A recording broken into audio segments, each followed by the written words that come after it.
Salli ala nabiyyina Salli ala Muhammadin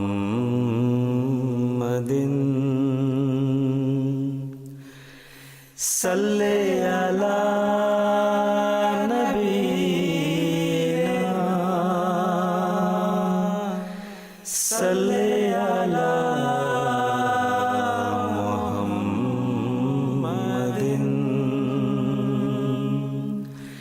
Salli ala habibina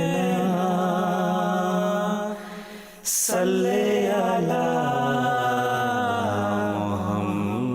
Muhammadin Salli ala Muhammadin.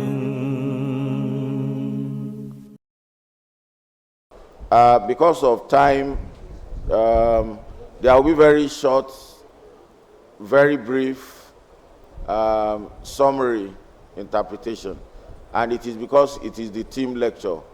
Otherwise, we will have skipped the interpretation.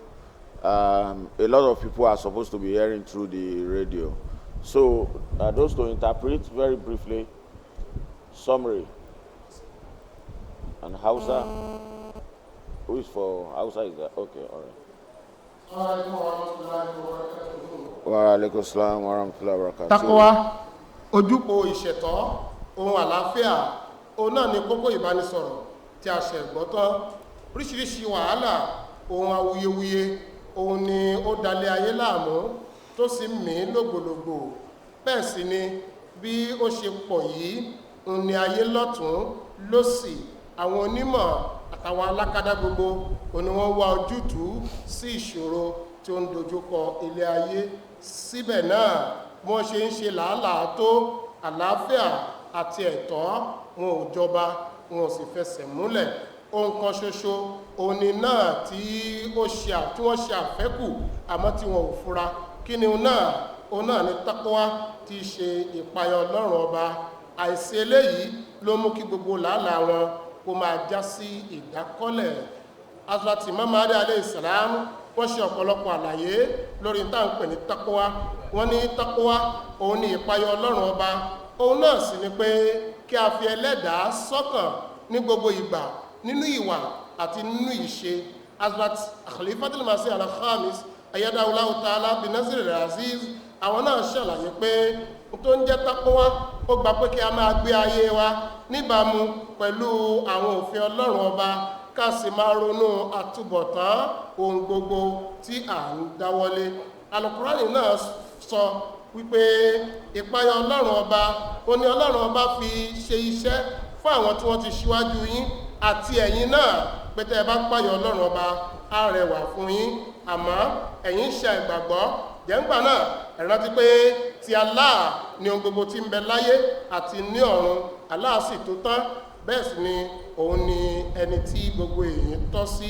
Òjíṣẹ́ ńlá Muhammad sallallahu ta'ala alaihi wasallam àwọn náà sọ fún wa pé ẹ páyà Ọlọ́run ọba ní gbogbo ibi àti àyíkáyè tí ẹ bá bá ara yín kẹ́sì rí pé ẹ ń fi ìwà dáadáa ẹ fi ń ti aburú sẹ́yìn. Imam Adi alayhi salam tó sọ pé báwo òun náà ni tí ó jẹ́ Taqwa báwo ló ṣe rẹwà tó. Nítorí náà ẹ̀yin olùgbàgbọ́ òdodo ẹ jẹ́ kí Taqwa yín kí ó pé pérépéré. Èyí ni ìpayà Ọlọ́run ọba. Ohun tó ń jẹ́ ìṣẹ̀tọ́ ó fo ilé ayé ru nítorí pé kò sí ìpayà Ọlọ́run ọba lọ́kàn ọ̀pọ̀lọpọ̀ ọmọ ẹ̀dá èèyàn, pàápàá jùlọ àwọn tí wọ́n gbéra wọn sí ipò iwájú wípé àwọn làwọn máa ṣe adarí tàbí làwọn máa pàṣẹ ohun tó ń ṣẹlẹ̀ nílé ayé.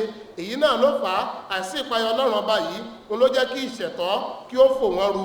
Àìsí ẹ̀tọ́ òun náà ló jẹ́ kí àlàáfíà kí ó sá fún ilé ayé. Èyí náà la sì fi rí ọ̀pọ̀lọpọ̀ ogun òun làálàá èyí tó ń ṣẹlẹ̀ lọ́wọ́ òun náà ni wàhálà tó wà láàrin Israeli àti Palestine.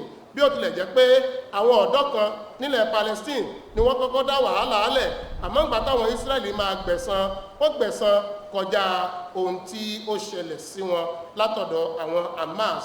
Eléyìí ó kọjá ìṣẹ̀tọ́ ó sì kẹ̀yìn sí ìṣẹ̀tọ́. Hazrat Khalifatul Masih ayádáwọlá ta'ala binazir aziz àtàdà Khalifatul Masih kẹrin rahmatullahi alayhi ó náà ni wọ́n pa òpọ̀ lọ́sìn nínú àwọn ọ̀rọ̀ wọn àti àwọn àkọsílẹ̀ wọn pé n ti ń jẹ́ ìpayà Ọlọ́run ọba òun náà ni kókó, òun náà ló máa jẹ́ kí ìṣẹ̀tọ́ kó dúró déédéé, òun náà ló máa jẹ́ kí àlàáfíà kí ó bá ilé ayé dọ́gba. láì bá ṣe eléyìí àjọṣepọ̀, àjọrìnpọ̀, àjọjẹpọ̀, àjọgbépọ̀ yóò ṣòro fún ọmọ ẹ̀dá èèyàn. Ní ìparí, Ọlọ́run ọba ó sọ pé ẹ̀yin ọmọnìyàn a dá yín láti inú ọkùnrin àti obìnrin, a sì ṣe yín ní oníranjìran. Pa bẹ́ẹ̀ ẹni páyà Ọlọ́run ọba nínú yín òun náà ló dáa jùlọ. Ẹ fi ìpáyà Ọlọ́run ọba sọ́kàn kí ẹ̀tọ́ kó lè múlẹ̀, kálàáfíà kó lè jọba láwùjọ. Jazakumullah. Jazakumullahu khairan.